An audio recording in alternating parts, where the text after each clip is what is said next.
Welcome to the Develop Yourself podcast, where we teach you everything you need to land your first job as a software developer by developing yourself, developing your skills, your habits, your network, and more.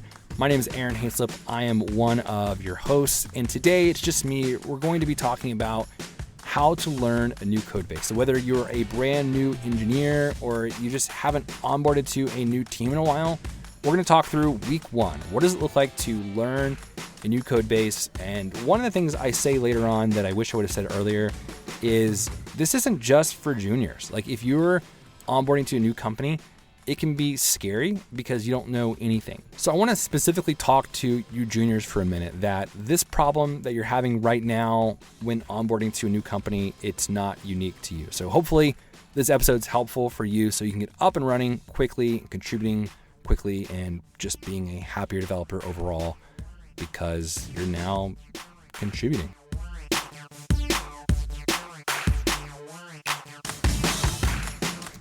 All right, we're going to imagine that you just started working at a new company. You just got hired. Now, I don't know if you've been an engineer before or not.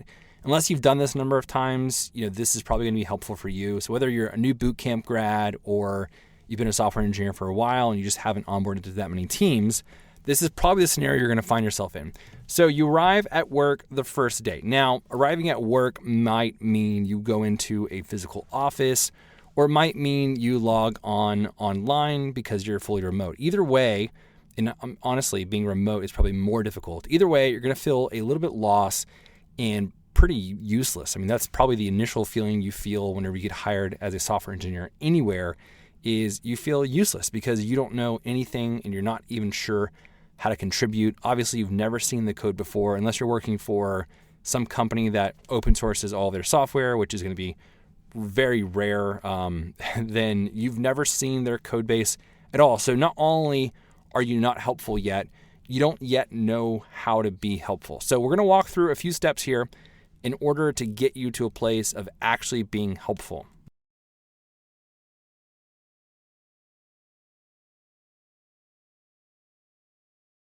And we're going to try and do that as quickly as possible. Now, if you're not aware, the reasons why you'd want to do this are obviously because you want to make a good impression. You want to make a good first impression. Not only that, but you actually want to get to a place where you're contributing quickly. Of course, not so you don't get fired. That's probably less of the concern here, but so that you do good work. And honestly, good work is probably going to make you happy. And here's what I mean by that. Recently, I was discussing with somebody, how do we measure engineering productivity? Like, how do we measure the effectiveness of an engineering organization or even individual engineers? And I've heard a few things thrown out there. One is the time it takes you from whenever you onboard to your first pull request, or it could be the number of pull requests that you open a week, a month, the time it takes you to commit between getting assigned a ticket to your first commit. And all of those are arbitrary, right? Because we all know that depending on the task at hand, actually, all of those things can vary greatly. You could do a bunch of menial tasks where you commit quickly and create lots of PRs, or you could do something that's super critical and complex where you write one line of code over the course of 2 weeks and it, literally changes the game for the whole company. Maybe you figure out a way to use up less Amazon Web Services resources and literally you save the company maybe $500,000 a month because you are making all these unnecessary calls or spinning up the server too often or whatever. Anyway, I actually think that engineering sentiment is a better way to measure productivity. And what I mean by that is basically how happy is an engineer at their job? Because more than likely, if they're happy, then they're also productive. I've never met someone who goes to work every day, feels like they make a difference, is able to accomplish a ton and get themselves unstuck and have support from other people on their team and have sufficient resources at hand and be unhappy in their job. And likewise, I've never met somebody who is unhappy in their job, yet all of those other things are true. So if nothing else, the reason why you should want to get onboarded to a new code base and contributing quickly is just for your own happiness. You're going to have a much better experience as a software engineer if you try and control the things that you can control. And now, obviously, there's a lot of things here that you can't control. Like the company you're onboarding to might be a crappy company. You might have no support, no one to look to, no one to ask questions from. Their documentation might be crap. And in that case, all I can say is, I'm sorry, like go find a different company maybe. But otherwise, let's think through the things that we can control. Okay, so back to the scenario. It's your first day, and probably what's going to happen, whether you're remote or in person, hopefully you'll have a one-on-one with your new manager, probably have a team meeting with the whole team so that you can introduce yourself, and someone's going to probably give some brief explanation about what this team does and more or less what your role is going to be on that team. What's also just as likely is that after those two meetings, they're going to move on and start going heads down on their work, not really knowing how to lead or guide you. Now, depending on where you're going, they might have a good onboarding plan, which probably basically looks like them saying, hey, here are a bunch of docs. Go ahead and read these docs. And probably for the first little bit, they are going to want you just to kind of learn stuff on your own. Now, this period of time can be kind of intimidating because it's, you want to contribute and you don't want to be useless, but it's kind of open-ended also. Now, they might assign you a small ticket right off the bat, which is a good thing. We're going to get to that here in a minute. But here's what I would advise if you have this little gap, maybe a week or so of time where they basically tell you, hey, just kind of figure it out. Read the docs, learn about a couple of things, learn about the code base. This is what you should do. So step one here is learn architecture, right? The main goal you should have in the beginning here is that you want to get an overview of the entire company's product from a technical perspective. How, not necessarily the code itself, but what are the technologies they use? What are the databases? What are the front-end technologies, back-end technologies? What's the most critical problems that they have as an organization? Where do they concentrate a majority of their development resources? What's the balance of the engineering team? How many front-end devs, back-end devs, security devs, DevOps devs? I mean, what does that look like? Now, you can figure out all the answers to those questions with a couple of simple things. One, I would ask for a short meeting, maybe 10 minutes, maybe 30 minutes, depending on how long they're able to give you, with some developer on the team to basically just the context being, hey, would you mind getting together, having a meeting with me where we spend about 30 minutes walking through the architecture of the code of this organization. So if you're remote, find maybe your manager. Hopefully you'll have another one-on-one that week with your manager anyway, and say, hey, can we get some 30 minutes on the calendar where I can just ask questions about the architecture of how all of our code works? And no doubt they will say yes. I mean, they have to say yes. So that's like a great way to get acquainted to the company. That's literally your job this week. So get 10, 15, 20, 30 minutes with them and ask them, first of all, for a diagram. Like, you want to see a diagram of what technologies the company uses. So for example, you might have a database that's hosted over here. Then you might have, your servers hosted over here, and those connect to this middleware, which connects to this client. You've got your React Native running your mobile applications, and you've got, maybe for your front end, you're using React or something else. You just want to know how all of those things connect. Which of these things is the biggest? Like, what's the most profitable part of your company? If you have a web app and a mobile app, which one has the most resources? And again, I'm just going over the same questions I already asked, but ask all those questions of this person. Next, I'd also say go beyond just the diagram, the overview, and ask about the actual repositories. Like, have them literally screen share with you if you're remote. Look through the different repos. Which are the most important ones? How are those repos organized together to understand the overall big picture of the company? And then, of course, what you really want to figure out in this meeting is, after you've got sort of the context for everything, like, where does your team fit in, right? And what's the most important aspects of this team? And sometimes teams will have, depending on how big the organization is, some kind of charter, right? Which is basically a bunch of documentation that explains, like, okay, this is this team. This is what this team does. And your team might be a product team where it's responsible for product. It might be an infrastructure team where it's responsible for, helping other developers in the company. And you might even be in an agency where your team is just so loose and agile that it takes on new projects all the time. So that's actually a little bit different. If you're an agency, this is probably not super helpful for you, this whole podcast. But anyway, so that's what I would do first. Get context, because context is everything for you as you're walking into this new role. as you begin to learn things and look at code, it's going to help you pick up everything else so much faster because you'll have context. All right, the next thing I would do, that's number one, learn the architecture of all the code of the organization. Get comfortable with the different repos, know where they are. You haven't looked at any code yet, but let's keep moving. Number two here, you want to answer the question, how are projects started, or where does new code go? So number two, where does new code go? Now, no matter how big the company is, maybe the company has one major product and that's it, and that's how it makes all of its money.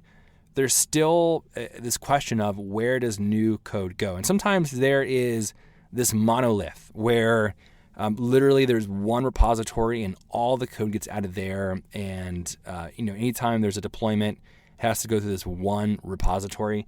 Now, my guess is, depending on the maturity of the company, probably not, right? Over time, it's going to be less and less advantageous for a company to basically commit all of their code to one repository, probably because that repository has a number of tests.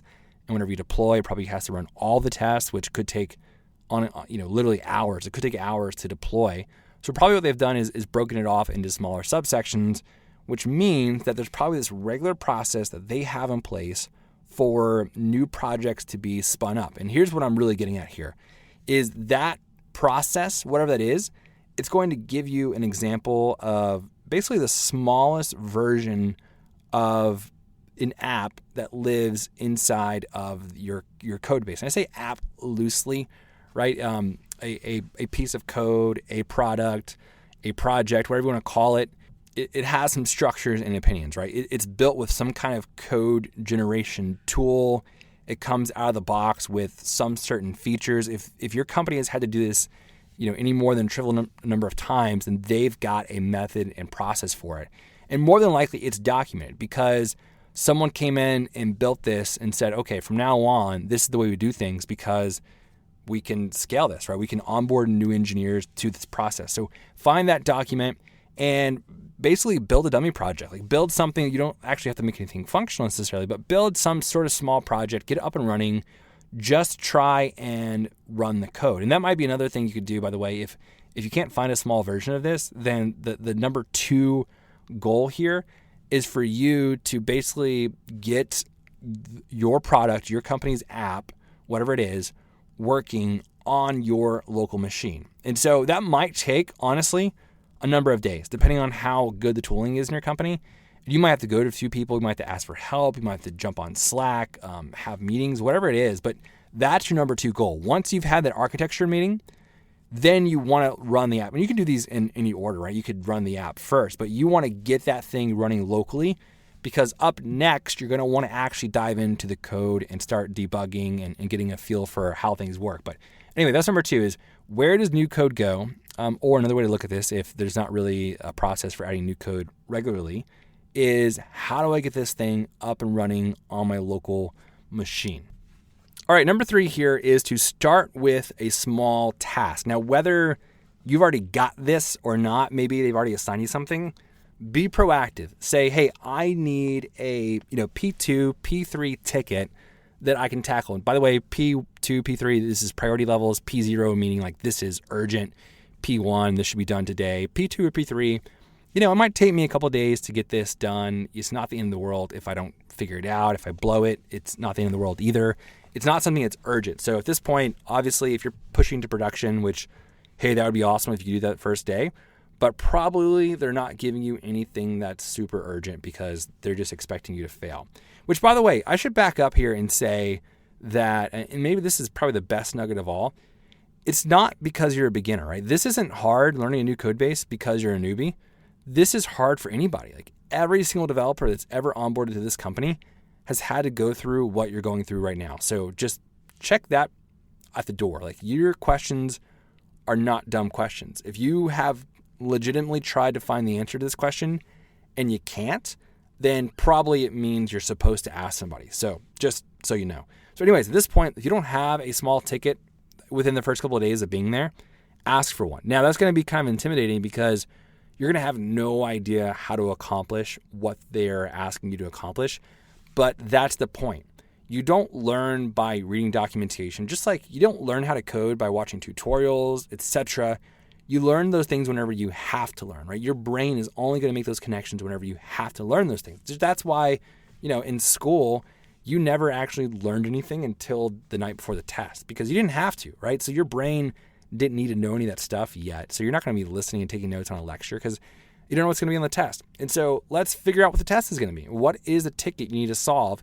And then go research just that little part of the code that you need to know. Now, along the way, you're going to make other discoveries, right? You're going to figure other things out about the code base that you didn't know about because you didn't have to. You're going to have to run it. Maybe you have to run tests. Maybe you have to figure out the Git flow, how to submit pull requests, all those things that this company does that's unique to this company. You will need to learn all of those things. Basically, how a developer goes from point A, which is getting assigned a ticket, to point B, which is, submitting a pull request and getting reviews on it and then deploying it and testing and all that. You're going to have to learn all of that with this small task. So whatever that is, even in the smallest version, you're going to have to learn that. And I think that's the best way to really take a tour of this code base. Okay, so once you get through that part, we move on to number 4 here, which is carve out an expertise. Let me just say before we really dive into that at this point, you've done everything you need to do. You've hopefully scoured the documentation. You've gotten to know a couple of people. You know who to ask questions of. You know what the process is for everything. And honestly, if you come through this process, here's a little bonus. And there are things in this process that you had to figure out that were way too hard. In other words, there's not good processes for onboarding new engineers. There's not good documentation for this stuff. Take on the responsibility of documenting it, right? Write up a quick document wherever they store documents in Drive, share it with the team and say, hey, just wanted y'all to see this. I just wanted to document how we use Git here at XX company. And from now on, they'll probably use that to onboard new engineers. And you have just cemented yourself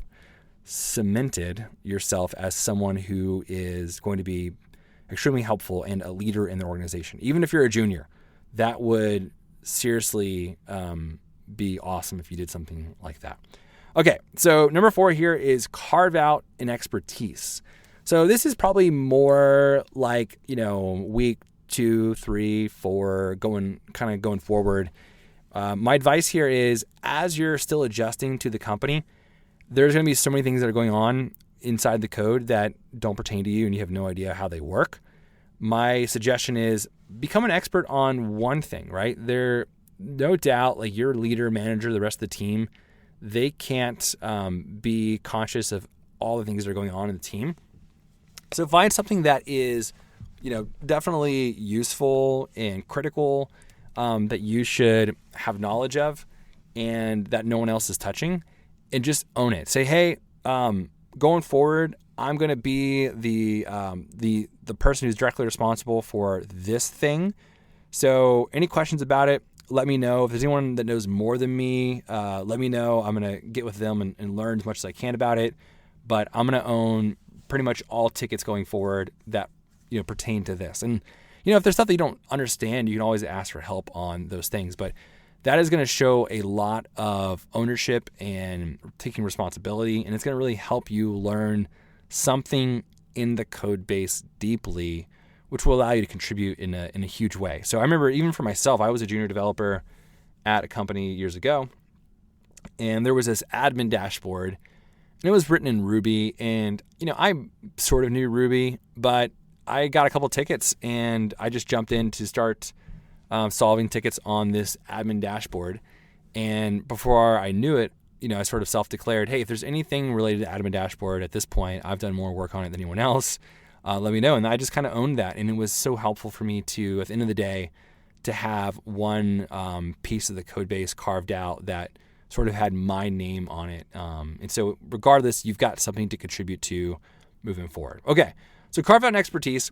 But I would say then number 5, and this is kind of the last point here, is continually ask for, lower, I guess I'd say lower priority tickets in other parts of the code base. So for example, if it turns out that the expertise you carved out really becomes your job, and you definitely want it to be your job, so look for whatever that is. Your manager might not even know what that is.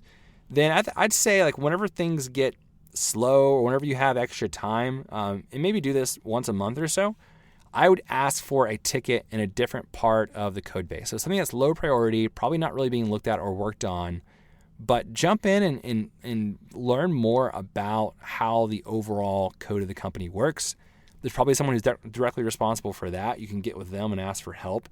Usually folks like to explain how things work. It helps them understand things better, so it would be helpful for them.